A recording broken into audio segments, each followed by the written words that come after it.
200 साल पहले सितंबर 1825 में जब जॉर्ज स्टीफेंसन की मशीन लोकोमोशन नंबर 1 पहली बार इंग्लैंड में स्टॉकटन से डार्लिंगटन के लिए चली, तो कुछ ही लोग सोच पाए होंगे कि ये लोहे का ढांचा सिर्फ कोयला नहीं बल्कि सभ्यताओं को गति देगा। ये यांत्रिक जिज्ञासा यानी मैकेनिकल क्यूरियोसिटी जल्द ही मानव परिवर्तन के सबसे बड़े साधनों में से एक बन गई। एक ऐसी मशीन जिसने समय को साध लिया, भूगोल को फिर से गढ़ा और मानवता को लय, व्यवस्था और सामूहिक प्रगति की कला सिखाई। अगर रेलवे का आविष्कार नहीं होता तो शायद मानवता 18वीं सदी में ही रह जाती, बटी हुई, स्थानीय और दूरी के अत्याचार से बंधी हुई। ये रेलवे ही थी जिन्होंने दुनिया को सामूहिक रूप से समय मापने के लिए मजबूर किया। 19वीं सदी में रेलवे द्वारा रेलवे टाइम का आविष्कार किया गया, जिसे पूरे क्षेत्रों में मानकीकृत किया गया। इसने न केवल घड़ियों को ग्रीनविच मीन टाइम का पालन करने के लिए एकजुट किया, बल्कि मानव चेतना को भी एकजुट किया। अचानक मनुष्यों ने एक ही लय में जीना शुरू कर दिया, जिससे औद्योगिक संगठन, शहरी अनुशासन और आखिरकार वैश्वीकरण स्वयं संभव हो पाया। गांवों में घड़ियां अब भी धूप घड़ी के अनुसार चल रही होती और समय क्षेत्र यानी टाइम जोन, जो पहला सच्चा वैश्विक तालमेल था, कभी सामने नहीं आया होता। रेलवे के बिना कस्बे अछूते, अपरिचित, अजनबियों और विचारों के आगमन से अप्रभावित रह जाते। प्रवास यानी माइग्रेशन की महान हलचल, जो आधुनिक शहरों का जीवन रक्त है, केवल साहसी लोगों और अमीरों तक सीमित रह जाती। धातु विज्ञान, सिविल इंजीनियरिंग, शेड्यूलिंग, सिग्नलिंग, बिजली और दूरसंचार जैसे सभी विषय जो रेलवे युग से पैदा हुए, शायद सदियों बाद आते। ये कोई आश्चर्य नहीं कि आधुनिक मन, जो अनुशासित, नेटवर्क से जुड़ा और बेचैन है, स्वयं रेलवे की ही एक रचना है। वह मशीन जिसने भूगोल को हराया, रेलवे ने भूगोल को हरा दिया।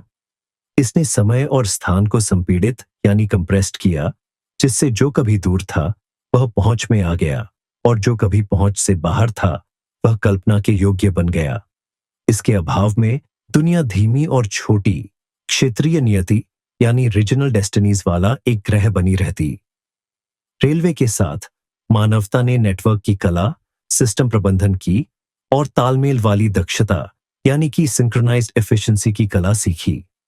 मुंबई को ही ले, ये शहर अपने उपनगरीय रेलवे नेटवर्क के बिना अपने वर्तमान स्वरूप में मौजूद नहीं हो सकता। 1960 के दशक से रेलवे ने तमिलनाडु, उत्तर प्रदेश और बिहार से प्रवासन की लहरों को सक्षम किया, जिससे बॉम्बे आर्थिक ऊर्जा और सांस्कृतिक मिश्रण यानी कल्चरल हाइब्रिडिटी का केंद्र बन गया। आज मुंबई की उपनगरीय ट्रेनें प्रतिदिन लगभग 3000 सेवाएं चलाती हैं, जो हर दिन 75 लाख से अधिक यात्रियों को ले जाती है, जो किसी भी शहरी रेल प्रणाली के लिए दुनिया में सबसे अधिक है। प्रत्येक लोकल ट्रेन का डिब्बा भारत की अनेकता में एकता का जीता जागता रूपक है। एक तमिल दफ्तरी, एक गुजराती व्यापारी, एक बिहारी छात्र और एक मराठी मूल निवासी, सभी समय की एक ही धुन पर यात्रा कर रहे हैं। पंजाब से अवसर की तलाश में आए युवाओं ने बॉलीवुड की उत्पत्ति को बदल दिया है। आज लगभग 1000 परिवार रोजाना मुंबई को अपना नया घर बना रहे हैं। शहर की समय की पाबंदी और काम करने का सलीका, जिसका अक्सर मजाक उड़ाया जाता है लेकिन शायद ही कभी समझा जाता है, वह रेलवे की सटीकता की सामाजिक देन है। रेलवे ने सचमुच मुंबई के पेशेवर अनुशासन को जन्म दिया। ट्रेनों के बिना मुंबई की अर्थव्यवस्था कभी भी अपनी औद्योगिक गति तक नहीं पहुंच पाती और समय की पाबंदी के बिना ये कभी भी भारत की वित्तीय राजधानी के रूप में विकसित नहीं हो पाती। जापान, एक दर्शन के रूप में रेलवे। जापान से ज्यादा कहीं भी रेलवे राष्ट्रीय चेतना में इतनी गहराई से समाई नहीं है। जापानी ट्रेनों को केवल परिवहन के रूप में नहीं, बल्कि नैतिक संहिता यानी मॉरल कोड, विश्वसनीयता, सामूहिक जिम्मेदारी और सौंदर्यपूर्ण सटीकता के प्रतीक के रूप में देखते हैं। ग्रेटर टोक्यो क्षेत्र अपने 2500 किलोमीटर के नेटवर्क पर रोजाना 4 करोड़ से अधिक ट्रेन यात्राओं के साथ पृथ्वी पर सबसे गहन शहरी रेलवे प्रणाली का प्रतिनिधित्व करता है। शिंकानसेन, जापान की बुलेट ट्रेन ने 1964 में अपनी स्थापना के बाद से शून्य घातक दुर्घटनाओं के साथ 10 अरब से अधिक यात्रियों को ले गई है। शिंकानसेन ने टोक्यो और ओसाका के बीच यात्रा के समय को 8 घंटे से घटाकर 2.5 घंटे कर दिया और इसके साथ ही एक बौद्धिक गलियारा बनाया। इंजीनियर, शिक्षाविद और उद्यमी अब विचारों के सहज आदान प्रदान में इन महानगरों के बीच यात्रा करते हैं। रेलवे की समय की पाबंदी यांत्रिक नहीं बल्कि नैतिक है। शिंकानसेन की औसत देरी प्रति ट्रेन 30 सेकंड से कम है। जब कोई ट्रेन 30 सेकंड पहले निकल जाती है तो कंपनी सार्वजनिक माफी मांगती है। जापान में रेलवे मशीनें नहीं हैं, वे एक ऐसी संस्कृति की अभिव्यक्ति हैं जो सटीकता को सम्मान के रूप में महत्व देती है। यूरोप, रेल पटरियों से राजनीतिक संघ तक। यूरोप में रेलवे यूरोपीय संघ से पहले आया था। मास्ट्रिच या लिस्बन की संधियों से बहुत पहले यूरोप का एकीकरण रेल पर शुरू हुआ था, जैसे कि पेरिस ब्रसेल्स लाइन, वियना प्राग बर्लिन गलियारा और पेरिस को इस्तांबुल से जोड़ने वाली प्रसिद्ध ओरिएंट एक्सप्रेस। ये सिर्फ वाणिज्यिक मार्ग नहीं थे, वे सांस्कृतिक धमनियां थीं जिन्होंने आदतों, व्यंजनों, फैशन और दर्शन को एक स्थान से दूसरे स्थान तक पहुंचाया।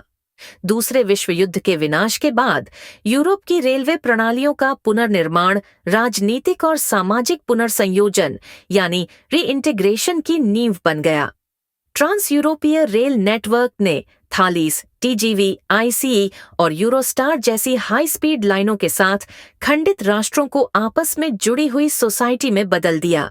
यूरोपीय संघ का स्वतंत्र आवागमन का सिद्धांत नीति से नहीं बल्कि ट्रेनों से शुरू हुआ।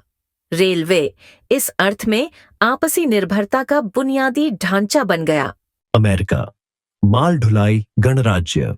अटलांटिक के पार अमेरिका ने एक अलग रास्ता अपनाया। इसके रेलवे, जो 2,25,000 किलोमीटर से अधिक तक फैले हुए हैं, यात्री जीवन के बजाय वाणिज्य की नसें बन गए। अमेरिकी रेलमार्ग लोगों के लिए नहीं बल्कि माल ढुलाई के लिए बनाया गया था, जो राष्ट्र के आर्थिक लोकाचार का प्रतिबिंब था और जिन्होंने अमेरिका को दुनिया की रसद महाशक्ति यानी लॉजिस्टिकल सुपर पावर बना दिया, लेकिन शहरी कनेक्टिविटी की कीमत पर। जहां जापान और यूरोप ने लोगों को ले जाने के लिए ट्रेनें बनाई, वहीं अमेरिका ने मुनाफा ले जाने के लिए ट्रेनें बनाई। इसका परिणाम, जहां ट्रेनें जनसंख्या घनत्व और संवाद यानी पॉपुलेशन डेंसिटी एंड डायलॉग पैदा करती है, वहीं कारें फैलाव और एकांत पैदा करती है। मानवीय लागत और कार्बन की आशा। रेलवे बिना कीमत के नहीं थे। मुंबई थाने लाइन भारत की पहली, जिसे 1853 में पूरा किया गया था और बाद में लोनावाला घाटों के माध्यम से पुणे को जोड़ा गया। उसके निर्माण के दौरान हजारों भारतीयों की जान चली गई। औपनिवेशिक अफ्रीका में सेसिल रोड्स के केप टू काहिरा रेलवे जैसी परियोजनाएं जबरदस्ती और शोषण से चिह्नित थीं। फिर भी उनके दर्द में भी इन रेलों ने उपनिवेशवाद के बाद के एकीकरण और आकांक्षा की नींव रखी। आज रेलवे मानवता का सबसे जलवायु अनुकूल जन परिवहन प्रणाली है। अंतर्राष्ट्रीय ऊर्जा एजेंसी के एक अध्ययन से पता चलता है कि रेल से प्रति यात्री किलोमीटर कार्बन उत्सर्जन विमानन की तुलना में 10वां हिस्सा और कारों की तुलना में 6ठा हिस्सा है। जलवायु संकट के युग में रेलवे एक बार फिर सभ्यता की नैतिक सीमा, टिकाऊ ग्रह की हरी धमनियां बन गई है। भारत का भविष्य शांति और समृद्धि के लिए इस्पात। भारत का भविष्य भी पटरियों पर दौड़ता है। अनजाने में भारतीय रेलवे ने राजनीतिक नैतिकता के लिए एक स्वर्ण मानक यानी गोल्डन बेंचमार्क बनाया है। ये मानक तत्कालीन रेल मंत्री लाल बहादुर शास्त्री के एक रेल दुर्घटना की नैतिक जिम्मेदारी लेते हुए इस्तीफा देने से हमेशा के लिए स्थापित हो गया। यदि भारत को मजबूत होना है तो उसे केवल वाणिज्य के लिए नहीं बल्कि शांति के लिए भी सस्ती, तेज, आरामदायक ट्रेनों में निवेश करना चाहिए। बांग्लादेश और पाकिस्तान के साथ नए सीमा पार रेल गलियारे दुश्मनी को आदत में बदल सकते हैं, ठीक वैसे ही जैसे बेल्जियम और फ्रांस या जर्मनी और नीदरलैंड ट्रेनों के माध्यम से अपनी सीमाएं साझा करते हैं, न कि बाड़ों से। एक चीनी कहावत है कि 10,000 किताबें पढ़ने से बेहतर है 10,000 मील की यात्रा करना। यात्रा सभ्यता की शिक्षा है और किसी भी आविष्कार ने मानवता को रेलवे से ज्यादा गहराई से शिक्षित नहीं किया है। वह मशीन जिसने आधुनिक मन को बनाया। स्टॉकटन और डार्लिंगटन लाइन के 200 साल बाद भी रेलवे मानवता का सबसे अधिक परिवर्तनकारी आविष्कार बना हुआ है। ये केवल इंजीनियरिंग का आविष्कार नहीं, बल्कि दर्शन का आविष्कार है। इसने हमें समय के साथ जीना, प्रणाली में सोचना, समय सारणी पर भरोसा करना और एक दूसरे के साथ तालमेल में आगे बढ़ना सिखाया। इसने स्थान को लोकतांत्रिक बनाया, दूरी को मिटा दिया और अलगाव को मेल जोल में बदल दिया। ये वे लोहे के धागे हैं जिन्होंने मानव सभ्यता की कहानी को एक साथ सी दिया।